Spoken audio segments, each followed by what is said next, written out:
cuarto, el quinto y el sexto los llenan de vida, de árboles, de plantas, de peces, de animales, de tal forma que si el mundo era un tohu babohu, si era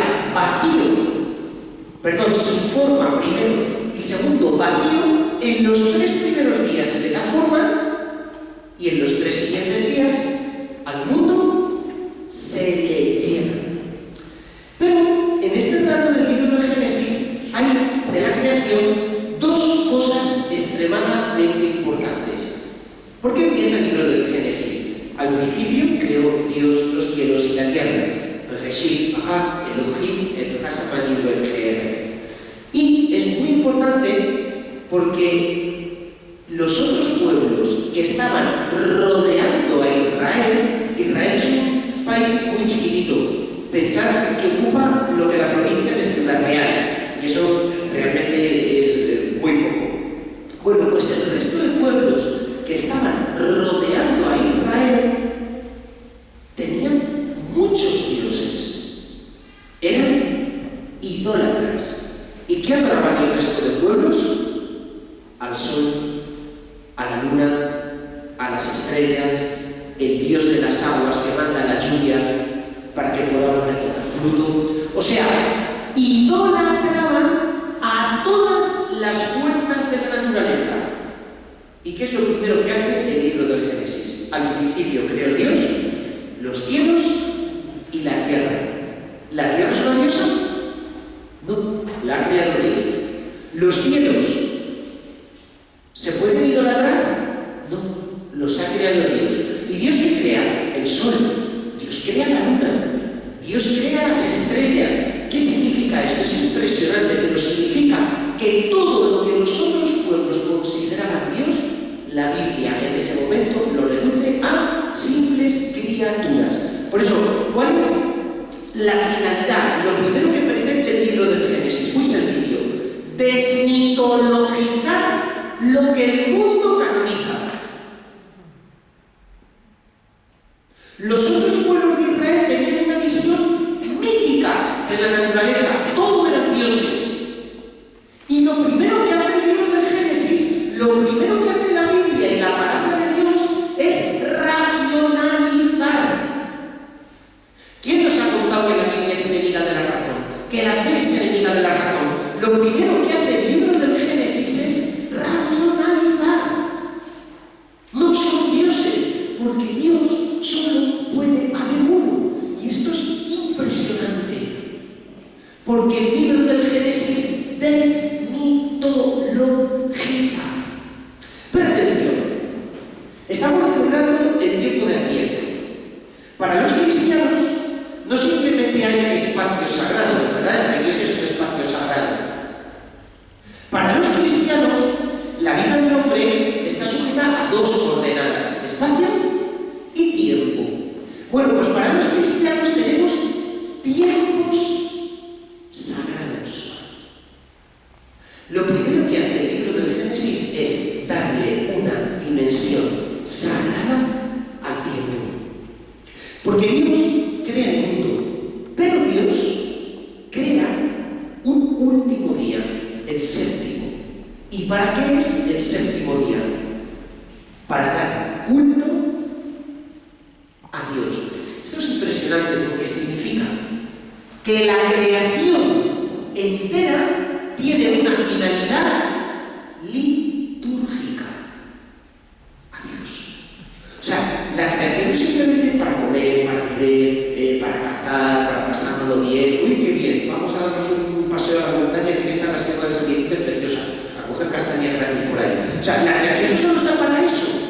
No, la creación tiene una finalidad litúrgica. ¿Para qué ha creado Dios el mundo?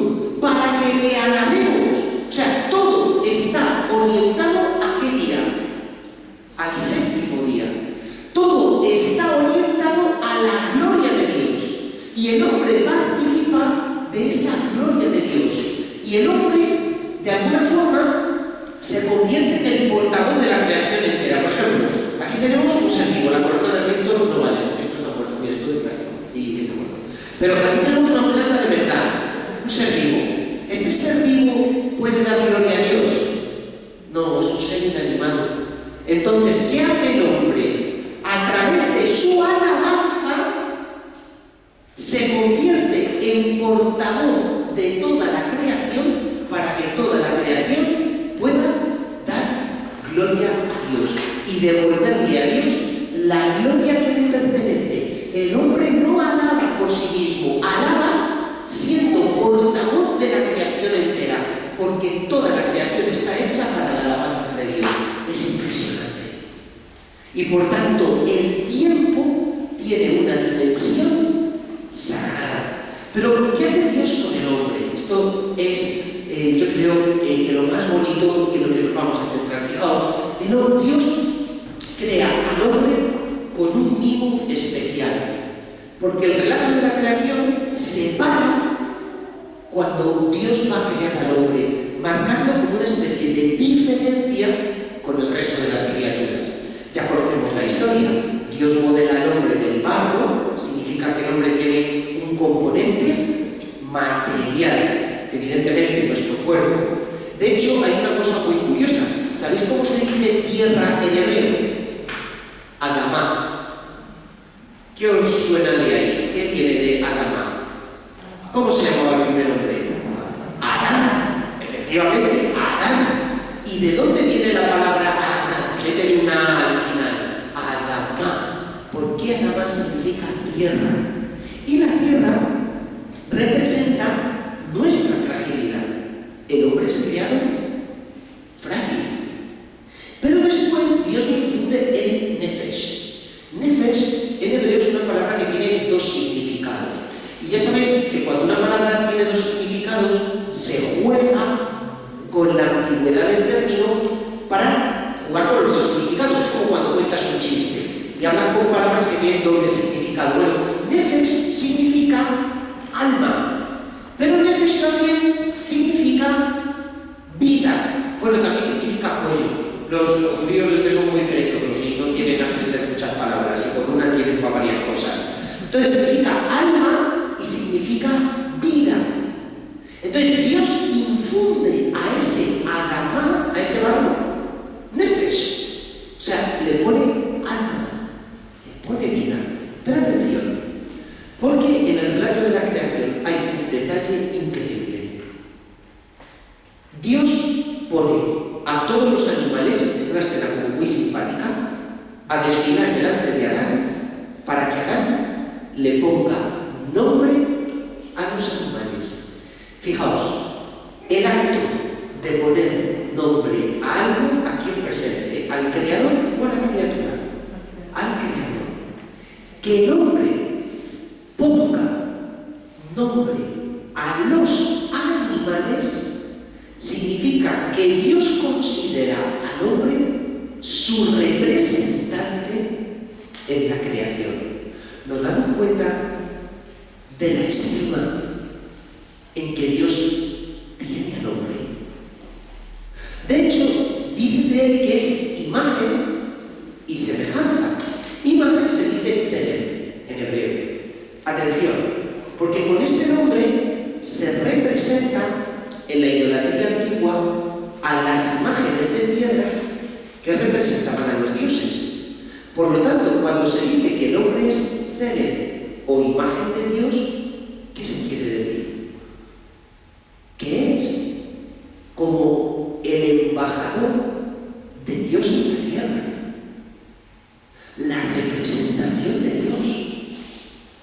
De tal forma que Dios le concede un poder que está muy por encima del hombre, como es el poder poner nombre a la creación.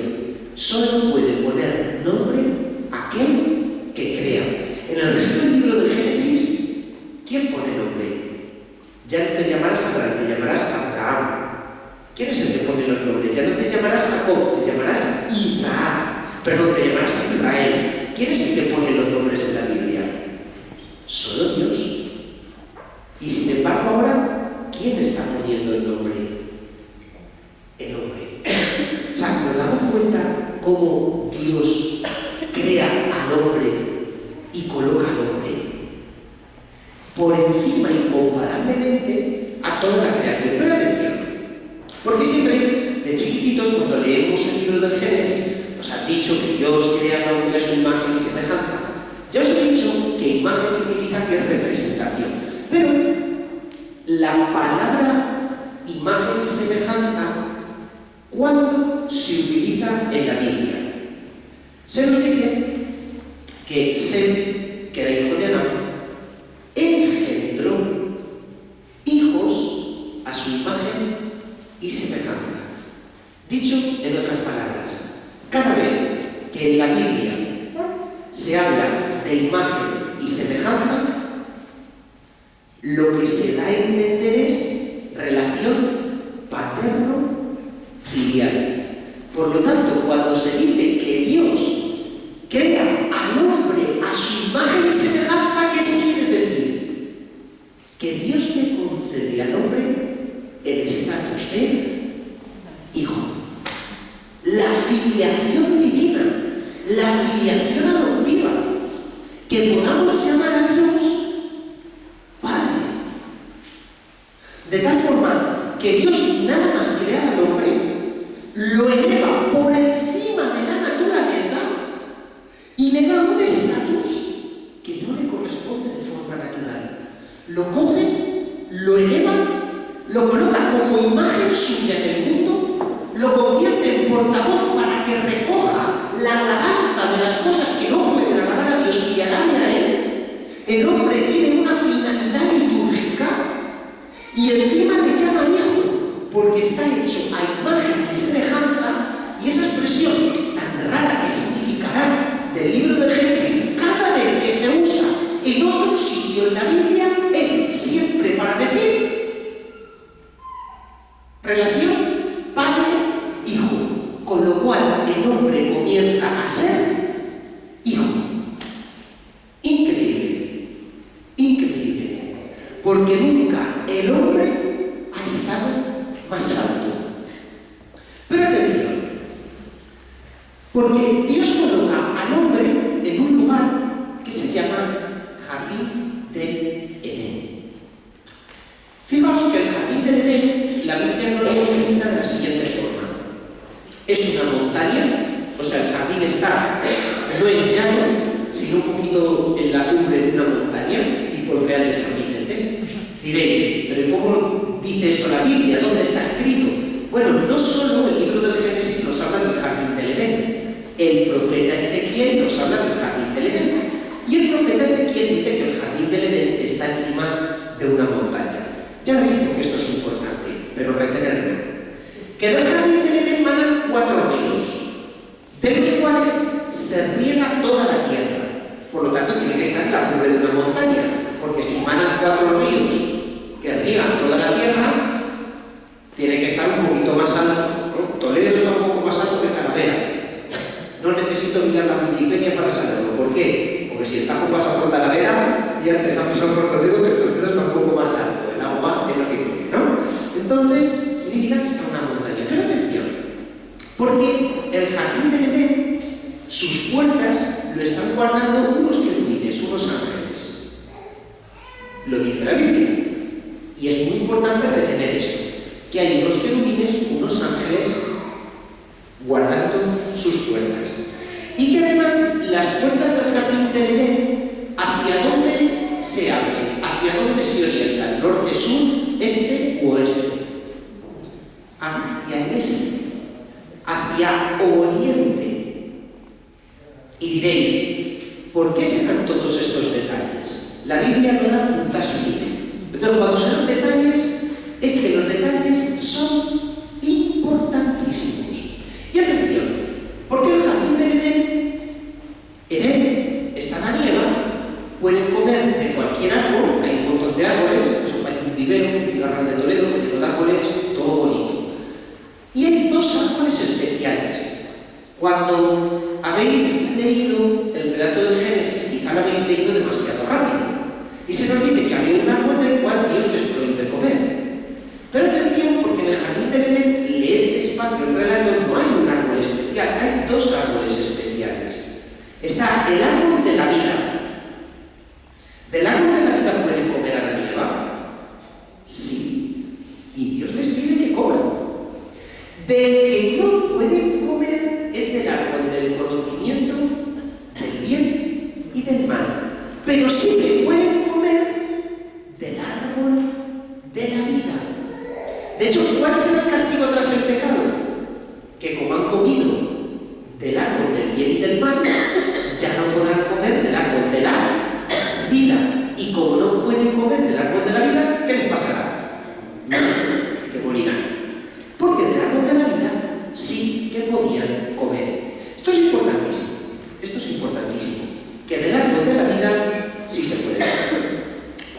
vamos a ver por qué es importante todos estos detalles para describir el Edén.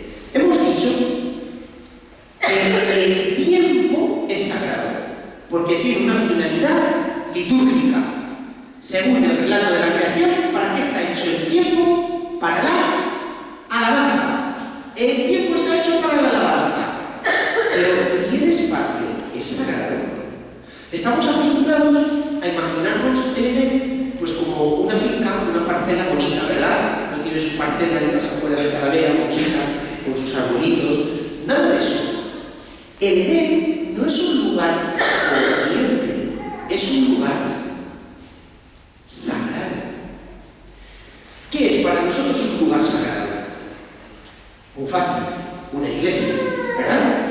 Para los judíos era un lugar sagrado. ¿Los judíos tenían iglesias? No, eso es cristiano. Pero los judíos tuvieron, con el paso del tiempo, un lugar sagrado importantísimo. Y ese lugar sagrado es el templo de Salomón. ¿Y dónde estaba el templo de Salomón? En Jerusalén. ¿Recordáis cuando Salomón construye un templo y allí van a rezar los judíos? Bueno, van a rezar que Jesús mismo fue al templo, ¿verdad? Que impulsó a los mercaderes del templo con los látigos. Bueno, los judíos iban al templo de Jerusalén, como leemos en el Evangelio. Un templo que en primer lugar construyó Salomón. Y vamos a ver las características de ese templo. ¿Dónde está el Edén? En lo alto de un monte. ¿Dónde se tiene que construir el templo de Jerusalén? En lo alto del monte Moria. Siguiente. ¿Hacia dónde se orienta el jardín del Edén? ¿Dónde tiene su puerta? En el este. ¿Dónde tiene la puerta principal el templo de Jerusalén? En el este. En el jardín del Edén Dios pone en la puerta unos querubines. ¿Qué manda Dios a Salomón y antes a Moisés que debe de haber en la puerta del templo de Jerusalén guardándolo? Unos querubines, unas imágenes de querubines. Y en el Santa Santorum, o parte más sagrada del templo, el arca de la alianza debe protegerse bajo unos querubines. ¿Esto es casualidad? Vamos un poquito más. Ezequiel ve un día, en una visión, el profeta Ezequiel, que del templo de Jerusalén y del lado derecho del templo se abre un manantial o río de agua viva que riega toda la tierra. O sea, toda la tierra se riega con un agua viva que nace ¿dónde? En el templo de Jerusalén. ¿De dónde nacían los ríos que regaban toda la tierra? Del jardín del Edén. Pero es más, porque el profeta Zacarías tiene la misma visión y dice: en medio de Jerusalén hay un manantial de agua viva para purificar los pecados de todos los pueblos, de tal forma que ve también un manantial manando en el templo de Jerusalén, como lo había en el jardín del Edén. Un paso más. ¿Quién estaba en el templo de Jerusalén ofreciendo los sacrificios? Los sacerdotes, obvio. ¿A quién te encuentras en la sacristía? Dice a Juan. ¿Quién sube aquí a decir a misa? Juan. ¿Quién había en el templo de Jerusalén? Los sacrificios para ofrecerlos. Sacerdotes. Y tú dices, bueno, pero aquí ya no encaja. Aquí ya no encaja porque ahora llevan los sacerdotes en un matrimonio. Laicos, ¿no? No eran sacerdotes. ¿Cuál es el primer mandamiento que da Dios a Adán y Eva? Creced y multiplicaos. Pero el siguiente es que Dios pone a Adán y Eva para guardar el jardín y para cultivarlo. Guardar el jardín y cultivarlo. Atención, esto es importantísimo. El verbo guardar en hebreo se dice shamar. Y el verbo cultivar se dice abad. ¿Por qué es importante? Porque estas palabras en hebreo de nuevo tienen dos significados. Shamar es guardar, pero quiere decir también observar una ley o un mandamiento. tenéis que observar este código de conducta que yo os doy. Eso también es shamán, aparte de guardar un sitio para que no entren los ladrones. Y cultivar, el verbo abad, tiene dos significados en griego, porque ¿sabéis lo que significa cultivar también en griego? En hebreo. Es que es profe de griego, eso es una palabra. En hebreo significa dar culto, alabar. Dar culto o alabar es el mismo verbo que cultivar. ¿Cuándo instituye Dios el sacerdocio en el Antiguo Testamento, en el libro del Levítico? ¿Sabéis cuál es la primera orden que Dios le da a los sacerdotes en el Antiguo Testamento? Observar mis mandamientos. ¿Cómo se dice observar? Shamán. Y darme culto. ¿Cómo se dice dar culto? Abad. Cuando Dios instituye el sacerdocio en el Antiguo Testamento, le dice exactamente las dos mismas palabras que le había dicho Adán y Eva. ¿Dónde están los sacerdotes? En el templo. ¿Qué es el jardín del Edén? Un templo. El jardín del Edén es un templo. De tal forma que el libro del Génesis no solo nos dice que el tiempo es sagrado y que sirve para dar gloria a Dios, es que Adán y Eva son sacerdotes. Son sacerdotes. Y están el día entero dando culto a Dios. ¿Para qué va la gente al templo? Para entrar en comunión con Dios. ¿Qué hace Dios todas las tardes en el jardín del Edén? Va a pasear con Adán y Eva. Es decir, existe una familiaridad o comunión con Dios. ¿Para qué está un sacerdote? Para darle gloria a Dios. ¿Para qué están hechos Adán y Eva? En el proyecto original de Dios, para darle gloria a Dios siendo sacerdotes, que es ser mediador entre Dios y la creación. Porque el jardín del Edén se describe como años más tarde se describirá el templo de Jerusalén. ¿Por qué? Porque el jardín del Edén es un templo donde el hombre vive dando gloria y culto a Dios todo el día. Esto es increíble. El libro del Génesis es mucho más profundo de lo que nos podamos imaginar. ¿Pero qué sucede? Sucede el pecado. ¿Y qué trae consigo el pecado? Adán y Eva comen del árbol del conocimiento del bien y del mal. Me gustaría, pero esto daría para otra charla, explicar el pecado en el libro del Génesis, cómo se peca, cómo se llega a esa situación, qué heridas genera el pecado, porque el libro del Génesis habla de tres, lo que luego la espiritualidad cristiana llamará la triple concupiscencia o la triple herida que hay en el alma, pero bueno, todo eso es un campo que rebasaría, o sea, que va más allá de lo que tenemos que hablar hoy, ¿no? Porque si no estaríamos hasta las 9:30, las 10:30, todo eso, madre mía, mejor que cenar, yo creo que vomitar, o sea, no, que no,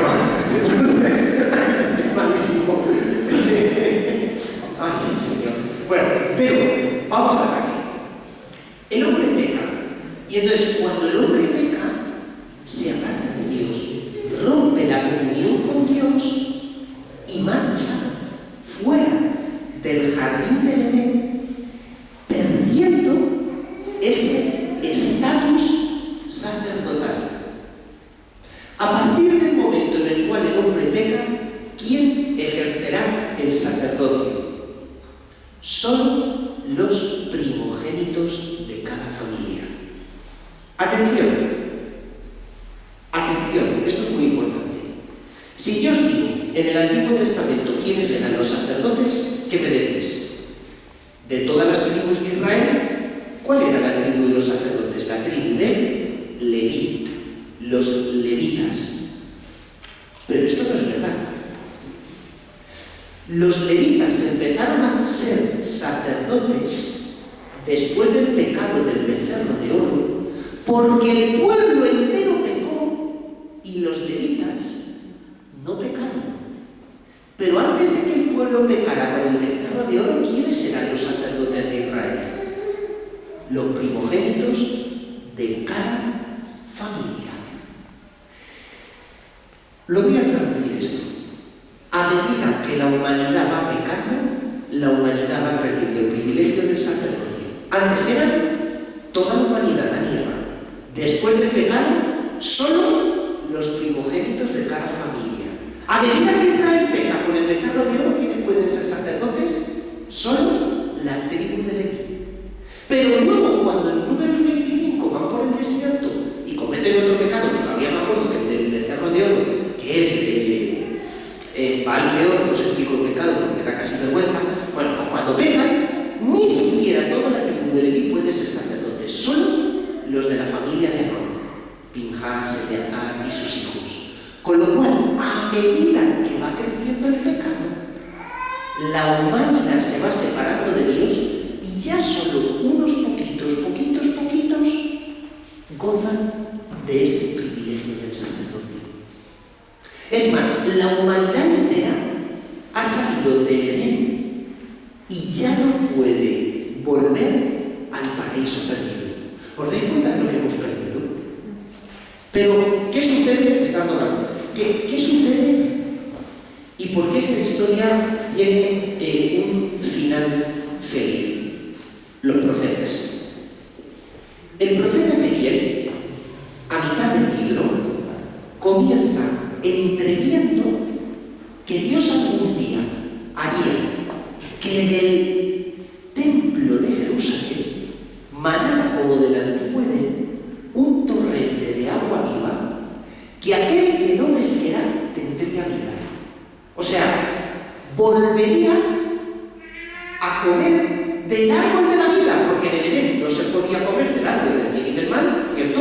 Pero se podía comer del árbol de la vida, sí, para que los hombres fueran inmortales. Y dice el profeta Ezequiel que Dios en los últimos tiempos haría manar de nuevo del templo de Jerusalén un río de agua viva que tendría los mismos efectos que el árbol de la vida, que tú lo bebes y te llenas de vida. El profeta Zacarías da un paso más, porque dice que está viendo ese manantial, que es un manantial que libera del pecado, porque el pecado es el origen de la muerte. Y esto es tremendo, porque el profeta Zacarías dice que al lado de ese manantial hay gente llorando y haciendo luto, contemplando a una persona traspasada.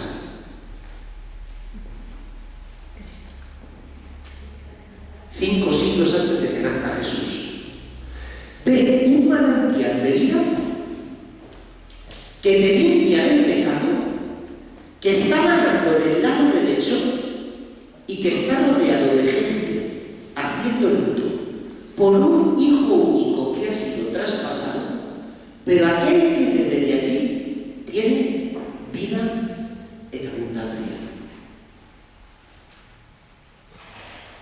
¿Sabéis lo que significa?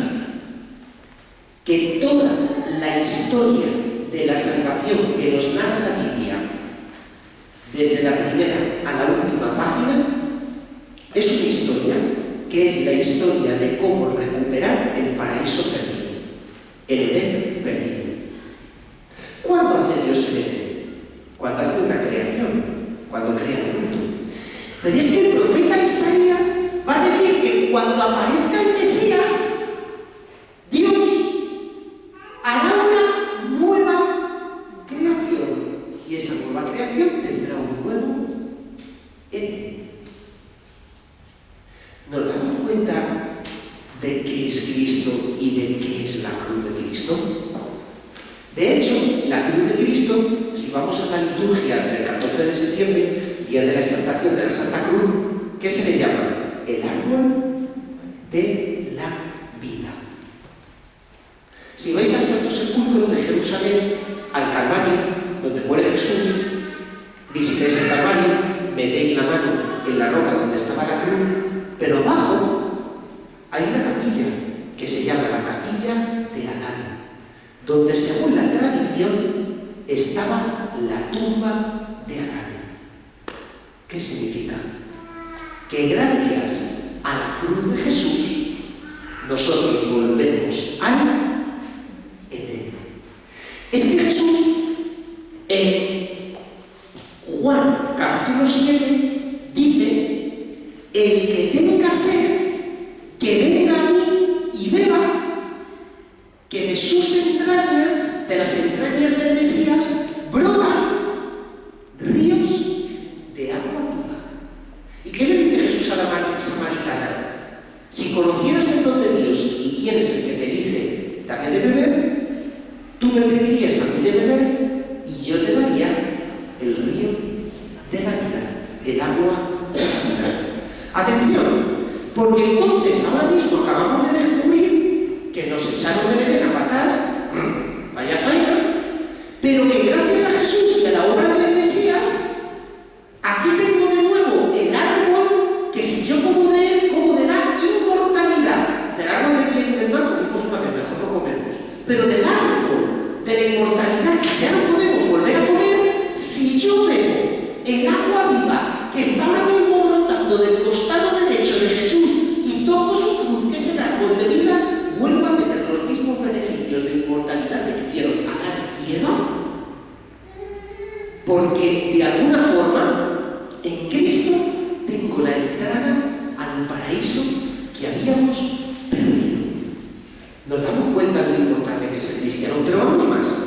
En el Nuevo Testamento, carta a los Romanos, carta de San Pedro, carta a los Efesios, por todas partes se dice que ¿qué es lo que hace el bautismo? Nos renueva. Pero atención, el profeta Isaías dice una frase curiosísima. Dice: cuando Dios cree los cielos nuevos, la tierra nueva, la nueva creación, Dios hará venir sacerdotes de todos los rincones de la tierra y nombrará sacerdotes de los pueblos paganos. Tú lees eso del Antiguo Testamento y dices: ¿pero qué es esto? ¿Quién puede ser sacerdote del Antiguo Testamento? Solo los de la tribu de Leví. Y dentro de la tribu de Leví, un clan, una familia muy característica. ¿Cómo dice Isaías que cuando aparezca el Mesías, Dios escogería sacerdotes de todos los lugares de la tierra? ¿Qué somos nosotros gracias al bautismo? Sacerdotes, profetas y reyes. Y San Pedro en el Nuevo Testamento dice que gracias al bautismo somos un pueblo sacerdotal.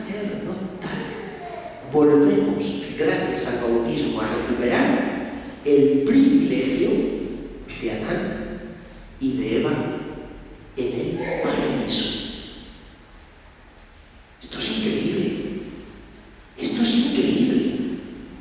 ¿Qué le promete Dios al pueblo de Israel en el Sinaí? Vosotros seréis un pueblo sacerdotal. ¿Pero cuándo hace eso? En la cruz. Pero todavía más. Porque, madre mía, esto está siendo muy denso, Porque yo hay algo que todavía no entiendo. Jesús dice: venga, venid a mí y bebed el agua de la vida. Y bebed el agua que brota de mi costado. Bebed ese agua. Y tú dices: vale, Señor, voy aquí, me pongo delante del crucifijo, veo que está manando sangre y agua, pero ¿cómo bebo yo ese agua? O sea, explícamelo más en concreto. ¿A qué se refiere? ¿A que comulgue misa? ¿A que me santigue con el agua bendita? O sea, ¿qué es ese agua de la vida?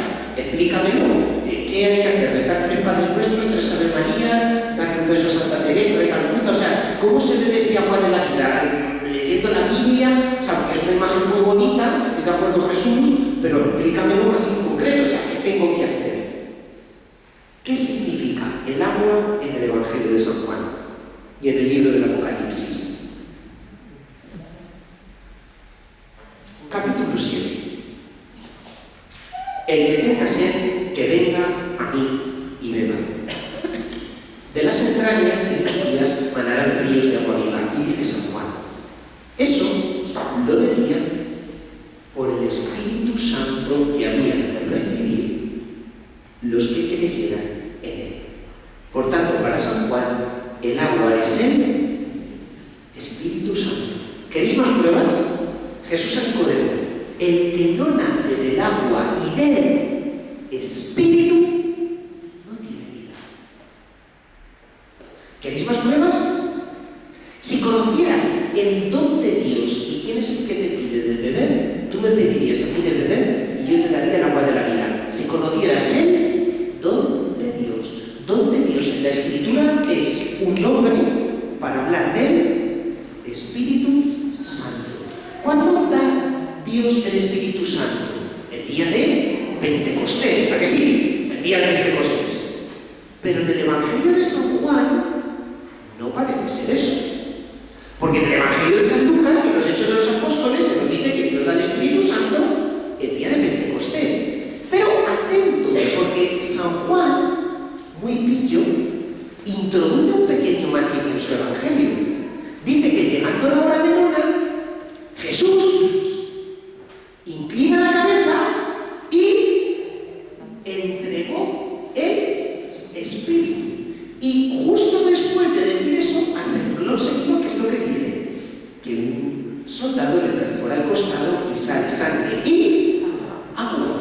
¿Por qué en la misma frase San Juan conecta el agua con el Espíritu Santo? Porque para San Juan el agua viva es la efusión del Espíritu, que obviamente se nos dará con los sacramentos. Por lo tanto, ¿dónde recupero el paraíso perdido, el Edén que había perdido, y vuelvo otra vez a gozar de lo que se me había quitado? Cuando recibo la efusión del Espíritu Santo. Increíble. Y hemos llegado al Evangelio de San Juan, pero falta la guinda del pastel. La guinda del pastel es cuando en el libro del Apocalipsis Jesús crea los nuevos cielos y la nueva tierra al fin del mundo. Restablece otra vez el Edén. En el Edén lo único que se hace es dar gloria y alabanza a Dios. ¿Y qué hay en el centro del Edén? El trono, donde está sentado el Cordero. ¿Pero qué hay aquí en el trono? ¿Qué hay en el centro del Edén? Cuando Dios crea el cielo nuevo y la tierra nueva en el libro del Apocalipsis, ¿qué hay? Un río, más grande que el Tajo. Porque a pie del trono del Cordero nace un río. ¿Y cuáles son las últimas palabras de Jesús en el Apocalipsis? Antes de decir vengo pronto: venid y bebed este agua de balde. ¿Por qué? Porque regreso otra vez al Edén, de donde había sido expulsado, y a beber del árbol de la vida. Bueno, todo esto es muy importante porque nos ayuda a captar cómo la primera página de la Biblia marcará la historia de toda la Biblia. La primera página de la Biblia hace referencia a la última página de la Biblia, a la obra de Jesús, y cómo toda la historia de la salvación no es sino la historia de cómo volver a recuperar el paraíso que habíamos perdido. Y además es muy importante porque esta página de la Biblia nos recuerda cuál es nuestra vocación. ¿Cuál es la vocación de Adán y Eva en un principio? La de ser sacerdotes, dando culto a Dios, gloria y alabanza continua. ¿Cuál es la vocación que tenemos nosotros los hombres? La de dar culto, gloria y alabanza a Dios continua. Tenemos que hacer otras muchas cosas: trabajar, pasearnos, pero lo más importante es darle la gloria a Dios, porque tanto el tiempo como el espacio donde Dios nos ha puesto son sagrados y Él espera de nosotros ese darnos por completo. ¿Y cuál es la obra de Jesús? Deshacer los efectos de aquel primer pecado, o llevarnos de vuelta al paraíso perdido, para que volvamos a probar del árbol de la inmortalidad, que no es no recibir la efusión del Espíritu Santo a los pies de la cruz del Señor. Gloria al Padre, y al Hijo, y al Espíritu Santo, como era en el principio, ahora y siempre, por los siglos de los siglos. Amén. 45 minutos exactos, Jorge. No. Muy bien. Rezamos el seminario. Y hace falta muchachos para el seminario. O sea, ven ahí en alguno que quiera.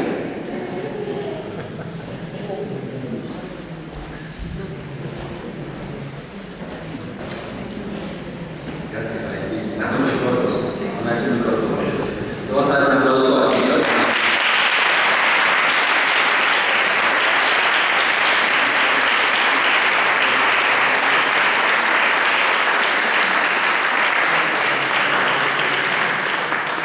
Esta semana indica el Señor, claro, el aplauso para el Señor, para los dos, para el Señor que la ha traído, pero también para Él, que ha venido haciendo un esfuerzo grande. Pero cuando hay entusiasmo y hay amor, pues el esfuerzo siempre es menor, porque va uno con alegría, como va siempre. Así que por eso nos hemos atrevido a llamarlo. Mira, más esfuerzo ninguno, estoy deseando que me saquen del seminario y otra vez. O sea, cuando me dicen, vete fuera del seminario, pido permiso a don Álvaro y me dice que sí, estoy arrancando el coche. Ya estoy hablando con don Álvaro para que te suene más. Es de mi curso de muchísimo. Sí. O sea que, vale. Pues eso es bueno saberlo. Entonces quedamos que cuando venga un marinero otra vez os aviso, ¿no? Sí. Vale. Y sepáis que ya lo hemos dicho, que va a ser ese entusiasmo y esa alegría que el Señor contagia a través de algunos sacerdotes, de todos los sacerdotes, todos los somos, hemos descubierto muchas cosas. Nada, los torres tenemos que beneficiarnos con el permiso de Valentín de esta grabación, ¿verdad? Para volver a mirarlo y entender un poquito despacio, porque hay veces que yo a veces no llegaba, no sé si alguien tiene alguna duda, alguna cosa que preguntar. Bueno, luego la pregunta es aquí, igual no sé, bueno, pues ya lo he visto, porque se llamaba así, de vuelta al paraíso, Génesis, pues toda la gloria es para Dios, todos para Él, así que estoy muy contento de recibiros en la parroquia. Nosotros nos reunimos todos los lunes, ojalá todos los lunes lo era Él, no es así, si van a faltar el retorno, con razón, pero bueno, nosotros en la parroquia nos reunimos todos los lunes para esto, para explicar, para hablar de la palabra de Dios, del Génesis, de lo que estamos viendo ahora. Así que ha venido todo como anillo al dedo. Pues terminamos el padre rezando a la Virgen, le pedimos a ella que guarde en nuestro corazón, como ella guardó en el suyo, la palabra del Señor, le demos la gloria a Él y también que guardemos